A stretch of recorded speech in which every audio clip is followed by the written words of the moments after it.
Volume 2, Chapter 261, 24th of August, 1945. In the house of Dora and Philip. Jesus is going back towards Nazareth, along a road which winds through hills, benefiting from the shade of olive groves and orchards spread in this fertile and well-cultivated region. But when he arrives at a crossroad, intersecting the road to Ptolemais, he stops and says, "Let us stop at that house, where I have rested before. We shall have our meal, and while the sun follows its course, let us stay together before we part again. We shall go towards Tiberias. My mother and Mary will go to Nazareth, John and Arimatheus to Syconium." Through an olive grove, they turn their steps towards a low, large house of peasants, adorned with the usual fig tree, and decked with the festoons of a vine which climbs up an outside staircase and extends its branches over the terrace. "Peace be with you. I am here once again." "Come, Master. You are always welcome." "May God grant peace to you and to your friends," replies an elderly man who was crossing the yard carrying an armful of faggots. He then shouts, "Sarah! Sarah! The Master is here with his disciples. Add more flour to your bread." A woman, covered with flour, comes out of one of the rooms. She has obviously been sieving, because she is still holding in her hands a sieve with some bread in it. She kneels in front of Jesus, smiling. "Peace to you, woman. I brought you my mother, as I promised you. Here she is. And this is her sister-in-law, the mother of James and Judas. Where are Dinah and Philip?" The woman, after greeting the two Marys, replies, "Dinah had her third baby girl yesterday. We are a little sad, because we have not yet been given a nephew. But we are happy, too. Is that right, Mattathias?" "Yes, because she is a beautiful baby, and she is always our blood. We'll show her to you." Philip has gone to bring back Anna and Naomi from his old parents, but he will soon be back. The woman goes back to her baking, while the man, after putting the faggots into the oven, takes care of the guests, offering them seats and new milk, if they want it, or fruit and olives, if they prefer them. The room on the ground floor is cool and shady, large as it is, and with two doors, one in the front, the other at the back, the former being shaded by the large fig tree, the latter by a tall hedge of star-shaped flowers, which resemble sunflowers in shape, but with smaller corollas. Thus, an emerald green light enters a large room, and it is a great relief to eyes tired by the strong sunshine. There are benches and tables in the room, which is perhaps the one where the women spin and weave, and the men repair their agricultural tools, or store their supplies of flour and fruit, as would appear by some small beams with many hooks and boards placed on consoles, besides long chests along the wall. Fluffy herds of linen or hemp look like loose plates hanging on the whitewashed wall, and a piece of bright red cloth stretched on the uncovered loom seems to cheer up the whole room with its pompous, joyful color. The landlady, who has finished her baking, comes back and asks the guests whether they wish to see the newborn baby. Jesus replies, "I will certainly bless her." Mary, instead, stands up saying, "I will come and greet the mother." All the women go out. "It is very comfortable here," says Bartholomew, who is clearly very tired. "Yes, it is quiet and shady. We shall end up by falling asleep," confirms Peter, who is already drowsy. "In 3 days' time we shall be at home for a long time. You will be able to rest, because you will be going evangelizing in the neighborhood, says Jesus. And what about you? I will stay at Capernaum most of the time, going to Bethsaida now and again. And I will evangelize those who join me there. Then, at the moon of Tishri, we shall begin to go about again. In the meantime, I will instruct you in the evening. Jesus becomes silent because he sees that sleep makes his words useless. He shakes his head, smiling, while watching the group overwhelmed by fatigue and sleeping in more or less comfortable positions. There is dead silence in the house and in the sunny country. It looks like an enchanted place. Jesus goes to the door near the hedge of flowers, and through the branches he contemplates the gentle Galilean hills, covered with gray, still olive trees. A light shuffling is heard above his head, together with the uncertain crying of a newborn baby. Jesus looks up and smiles at his mother, who is coming down, holding in her arms a white little bundle from which 3 tiny red things emerge, a little head and 2 lovely little fists. Look, Jesus, what a beautiful baby. She is somewhat like you when you were 1 day old. Your hair was so fair, you did not seem to have any, if it had not been even then raised in light curls like a woolly cloud, and you were as red as a rose as well. And look, now that she has opened her little eyes here in the shade, and she is looking for her mother's breast, her eyes are dark blue, like yours. Oh, darling. But I have no milk, my dear little one, my little rose, my little dove. And Our Lady lulls the baby, who stops crying and falls asleep, gurgling like a little dove. Mother, did you do that to me also? Asked Jesus, watching his mother lull the baby, with her cheek pressed against the little fair-haired head. Yes, son. But I called you my little lamb. She is beautiful, is she not?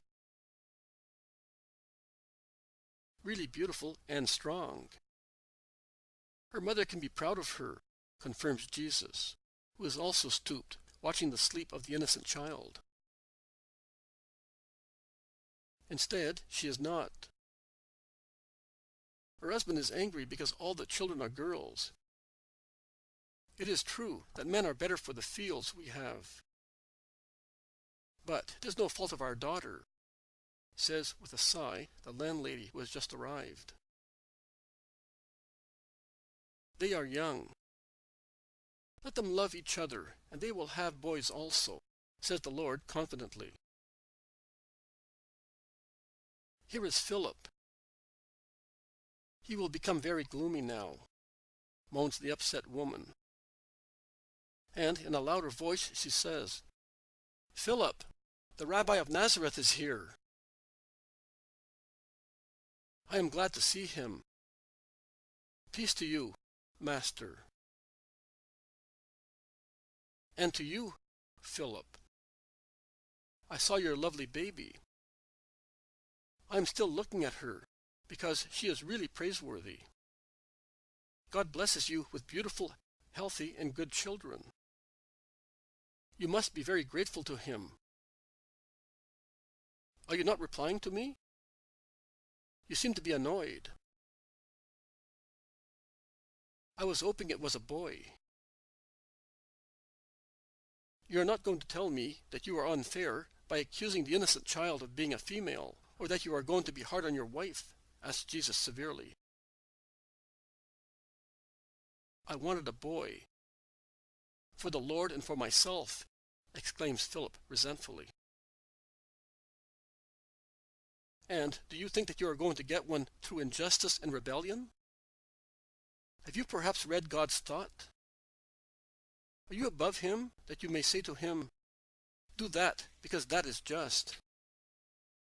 This woman disciple of mine has no children, for instance. And yet she said to me, I bless my sterility which gives me wings to follow you. And this disciple, the mother of 4 sons, is anxious that all 4 of them may no longer belong to her. Is it true, Mary and Susanna? Do you hear them? And you, although you have been married only a few years to a fertile woman, and have been blessed with 3 rosebuds who seek your love, you are angry? With whom? Why? You do not want to tell me? Well, I will tell you, because you are selfish. Pocket your ill feeling. Open your arms to this child born of your seed, and love her. Come on. Take her. And Jesus takes the little bundle of linens and lays it in the arms of the young father. He then resumes speaking. Go to your wife who is weeping, and tell her that you love her. Or God really will never give you a son. I am telling you, go. The man goes up to his wife's room. Thank you, Master, whispers his mother-in-law. He has been very rude since yesterday. The man comes down after a few minutes and says, I did it, my lord. She thanks you. And she told me to ask you to name the baby because, in my unjust hatred, I had decided on a name that was too ugly. Call her Mary. She has sucked bitter tears with the first drop of milk, which was also bitter because of your harshness. So she may be called Mary, and Mary will love her. Is that right, mother? Of course, poor little darling. And she is so pretty. And she will certainly be good and become a little star of heaven. They go back into the large room where the apostles are fast asleep, with the exception of Judas, who seems to be on tenterhooks. Did you want me, Judas? Asked Jesus. No, Master, but I cannot get to sleep, and I would like to go out for a little while. Who stops you? I am going out as well. I am going up to that hillock. It is all in the shade. I will rest praying. Do you want to come with me? No, Master. I would disturb you because I am not in condition to pray. Perhaps I'm not feeling very well, and that is upsetting me. Stay here, then. I do not force anybody. Goodbye. Goodbye, women. Mother, when John of Endor awakes, send him to me, by himself. Yes, son. Peace be with you. Jesus goes out. Mary and Susanna bend to watch the cloth on the loom. Mary sits down with her hands in her lap, slightly bent. Perhaps she is praying, too. Mary of Alphaeus soon tires of watching the work. She sits in the darkest corner and soon falls asleep. Susanna thinks it is a good idea and imitates her. Only Mary and Judas are awake, the former deeply absorbed in her thoughts, the latter looking at her with wide-open gaze, which never leaves her. In the end, he gets up and approaches her slowly and noiselessly. Although he is most definitely a handsome man, he gives me the impression of a feline or snake approaching its prey. I do not know why. Probably because I dislike him. I feel that his very steps are deceitful and dangerous. He calls her in a low voice, Mary. What do you want from me, Judas? Mary asks kindly, looking at him with her most loving eyes. I would like to speak to you. Do so. I am listening. Not here. I do not want anybody to hear me. Would you mind going out there for a moment? It is shady out there as well. Let us go. But see, they are all sleeping. You could have spoken here as well, says the Blessed Virgin. But she gets up and goes out before him, leaning against the tall flowery hedge. What do you want from me, Judas? She asks again, staring at the apostle, who appears to be somewhat upset and to find difficulty in speaking. Are you not feeling well? Or have you done something wrong and you do not know how to tell? Or do you feel that you are on the point of doing something wrong, and it is a burden to you to admit that you are tempted? Speak, son. As I cured your body, I will cure your soul. Tell me what is upsetting you, and if I can, I will help you. If I cannot do so by myself, I will tell Jesus. Even if you had committed a grave sin, he will forgive you if I ask him. Really, Jesus would forgive you at once as well. But perhaps you are ashamed of him, the Master. I am a mother. I do not make anyone feel ashamed. No, you do not, because you are a mother and you are so good. You are peace to all of us. I feel very upset. I have a very bad character, Mary.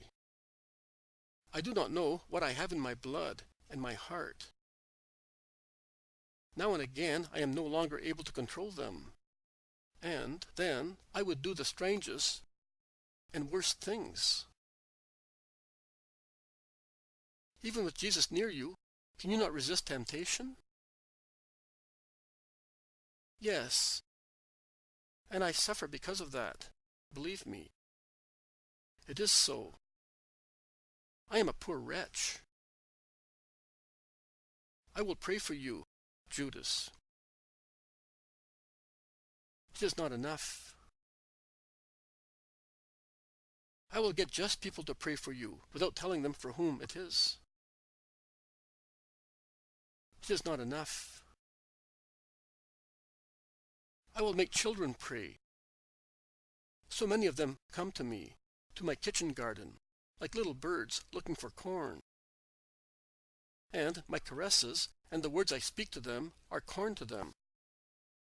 I speak to them of God. And they, little innocent souls, prefer that to games and tales.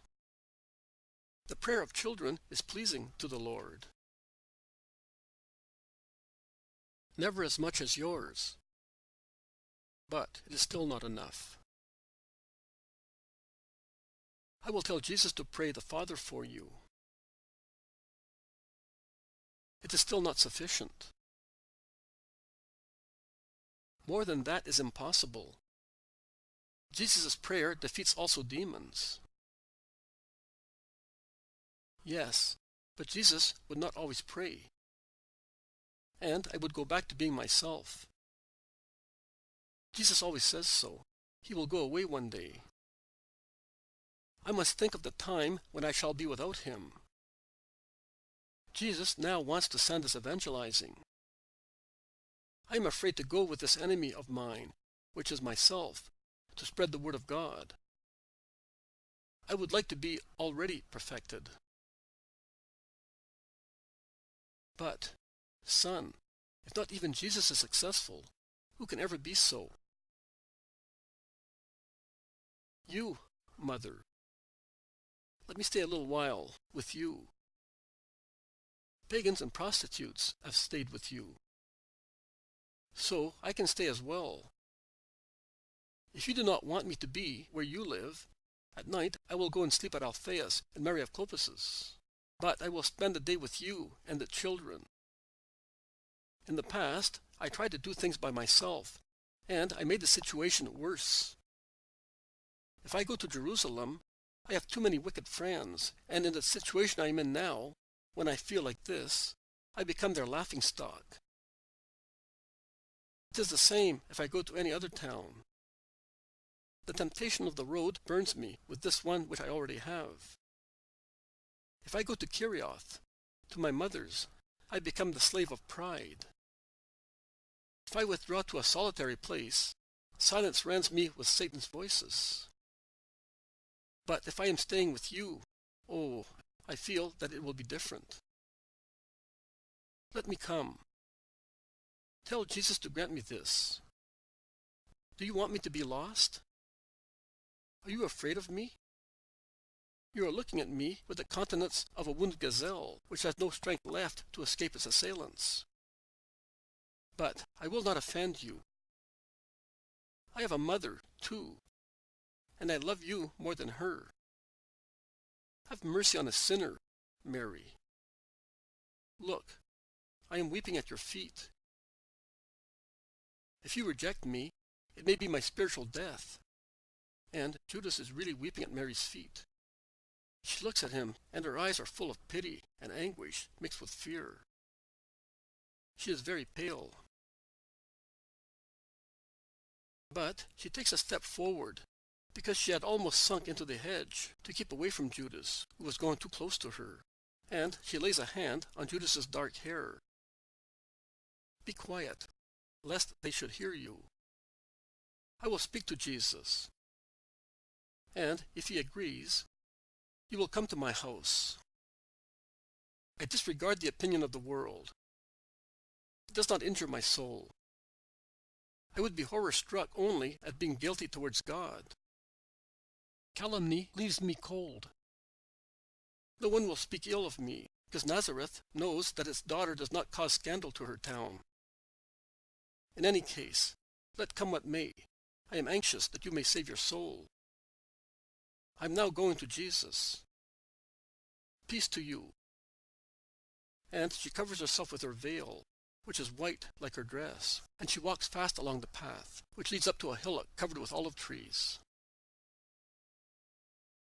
She looks for her Jesus, and finds him engrossed in meditation. Son, 'tis I. Listen to me. Oh, Mother, have you come to pray with me? What joy and relief you bring to me. What is it, son? Is your soul anguished? Are you sad? Tell your mother. You have said it, anguished and tired. Not so much because of work or of the miseries I see in hearts, as for the immutability of my friends. But I do not wish to be unfair to them. Only one worries me, Judas of Simon. Son, I have come to speak to you of him. Has he wronged you? Has he grieved you? No, but I feel sorry for him, just as I would feel sorry if I saw a very infected person. Poor son, how ill his soul is. And you feel sorry for him? Are you no longer afraid of him? You were once. Son, my pity is even greater than my fear. And I would like to help you and him to save his soul. You can do everything, and you do not need me. But you say that everybody must cooperate with Christ in redeeming. And that son needs to be redeemed so badly.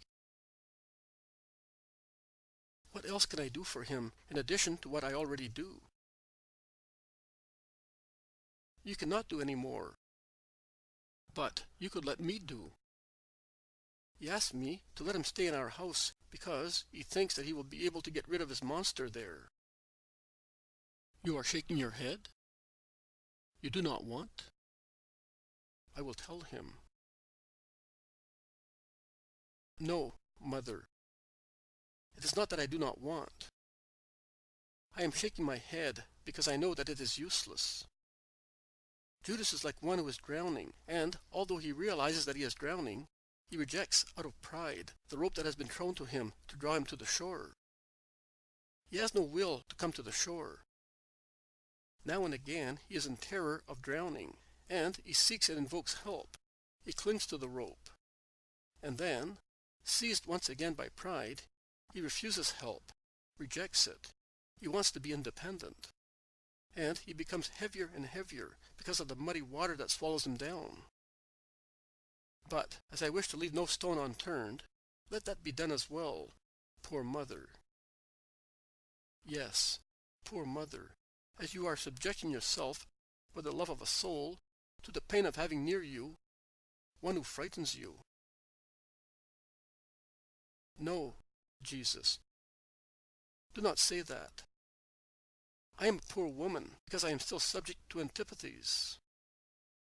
Reproach me. I deserve it.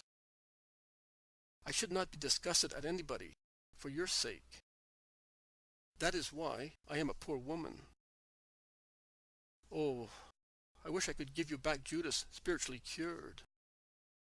To give you a soul is to give you a treasure. And the person who gives a treasure is not poor. Son, shall I go and tell Judas that it is all right, that you agree? You said once, the day will come when you will say, how difficult it is to be the mother of the Redemptor. I have already said it once, for Aglae. But what is once only? Mankind is so numerous, and you are the Redeemer of all man. Son, son, as I held a little baby in my arms to bring her to you to be blessed, let me hold Judas in my arms, that I may bring him to your blessing. Mother, mother, he does not deserve you. Jesus, when you hesitated to give margin to Peter, I told you that it would be beneficial to him. You cannot deny that Peter has become a new man since that moment. Let me try with Judas. Let it be done as you wish, and may you be blessed for your loving intention towards me and Judas. Now let us pray together, Mother. It is so pleasant to pray with you. The sun is just beginning to set when I see them depart from the house that gave them hospitality. John of Endor and Arimatheus take leave of Jesus as soon as they reach the road. Mary, with the women, instead, proceeds with her son along a road through the olive groves on the hills. They are talking of the events of the day. Peter says, Philip must be really crazy. He was almost going to disown his wife and daughter if you had not been there to make him listen to reason. Let us hope that he will persevere in his repentance, and he does not have another fit of bad temper against females. After all, it is due to women that the world goes on, says Thomas, and many laugh at his witty remark.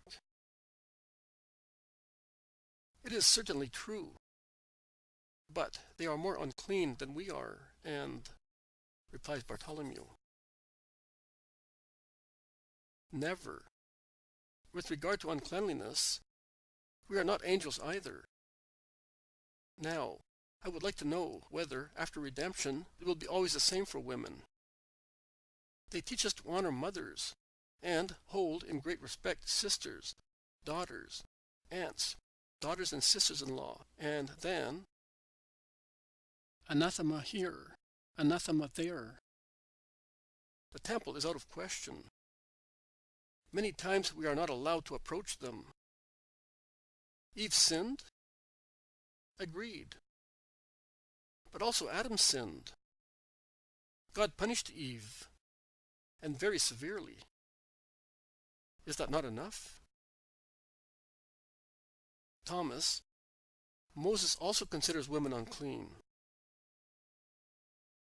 And Moses, without women, would have been drowned. But mind you, Bartholomew, although I am not so learned as you are, as I am only a gold beater, I would remind you that Moses mentions the bodily uncleanliness of women, so that we may respect them, not to anathematize them. The debate is becoming livelier. Jesus, who was ahead of them with the women and John and Judas Iscariot, stops and turning round, he comes into the discussion. God had in front of him a people which was morally and spiritually amorphous and contaminated by connections with idolaters. He wanted to make the people physically and spiritually strong. Thus, the precepts he gave were instructions beneficial to both physical strength and moral honesty. He could not do otherwise to check the lust of man, and thus prevent repetition of the sins which caused the earth to be submerged, and Sodom and Gomorrah to be burned down. But in future, the redeemed woman will not be oppressed as she is now. Prohibitions concerning physical prudence will remain, but obstacles to her coming to the Lord will be removed. I am already removing them to prepare the first priestesses of the future era. Oh, will there be priestesses? Asked Philip, who was almost dumbfounded. Do not misunderstand me. They will not be priestesses like man. They will not consecrate and will not administer the gifts of God, which you are not yet capable of understanding. But they will belong to the sacerdotal class, cooperating in many ways with priests to the benefit of souls. Will they preach? Asked Bartholomew incredulously. As my mother already preaches. Will they make apostolic pilgrimages? Asked Matthew. Yes, they will. They will take faith very far, and, I must admit it, with greater heroism than man. Will they work miracles? Asked the Iscariot, laughing. Some will work also miracles. But do not consider miracles the essential thing. They, being holy women, will work many miracles of conversions through their prayers. Will women pray to the extent of working miracles? Grumbles Nathaniel. Do not be narrow-minded like a scribe, Bartholomew. What is prayer, according to you? To address God by means of the formulae known to us. That and much more. Prayer is the conversation of the heart with God, and it ought to be the habitual state of man. Women, because of their more retired lives than ours, and because of their affective faculties that are stronger than ours, are inclined to such conversation with God more than we are. They find comfort to their sorrows in it, relief in their work, which is not only the work in the house and in procreating, but also in tolerating us man. They find what wipes their tears and brings peace and joy to their hearts. Because they know how to speak to God, and they will know even better in the future. Men will be giants in doctrine. Women will be those who support man and the world with their prayers, because many misfortunes will be avoided through their prayers, and many punishments will be withheld. They will thus work miracles, invisible in most cases and known to God only, but not less real. You also worked an invisible but real miracle today. Is that right, Master? Asks Thaddeus. Yes, brother. It would have been better to work a visible one, remarks Philip. Did you want me to change a little girl into a boy? A miracle really is the alteration of what has been destined, a beneficial disorder, thus, which God grants to hear the prayer of man, and thus prove to him that he loves him, or that he is he who is. But, since God is order, he never violates order immoderately. The child was born a female, and a female she will stay. I was so distressed this morning, says the Blessed Virgin with a sigh. Why? The loveless baby was not yours, says Susanna. And she adds, when I see an unfortunate child, I say, luckily for me, I have none. Do not say so, Susanna. It is not charitable. I also could say so, because my only maternity is beyond natural laws. But I do not say that, because I always think, if God had not wanted me to be a virgin, that seed might have fallen on me, and I would be the mother of the unhappy child, and thus I pity them all. Because I say, he might have been my son, and as a mother I would like all children to be good, healthy, loved and loving, because every mother wishes that for her own children, replies Mary kindly. And Jesus seems to envelop her in light, so radiantly he looks at her. That is why you pity me, says the Iscariot in a low voice. I pity everybody, even if one were the murderer of my son, because I think that he would be the most in need of help and love, because the whole world would certainly hate him. Donna, you would have to work hard defending him to give him time to repent. I would get rid of him immediately, says Peter. This is where we part, Mother. God be with you. And with you, Mary. And with you, too, Judas. They kiss one another, and Jesus adds, remember that I have granted you a great thing, Judas. Make it beneficial and not detrimental to you. Goodbye. And Jesus, with the 11 apostles left and Susanna, goes eastwards at a quick pace, while Mary, her sister-in-law, and the Iscariot go straight ahead.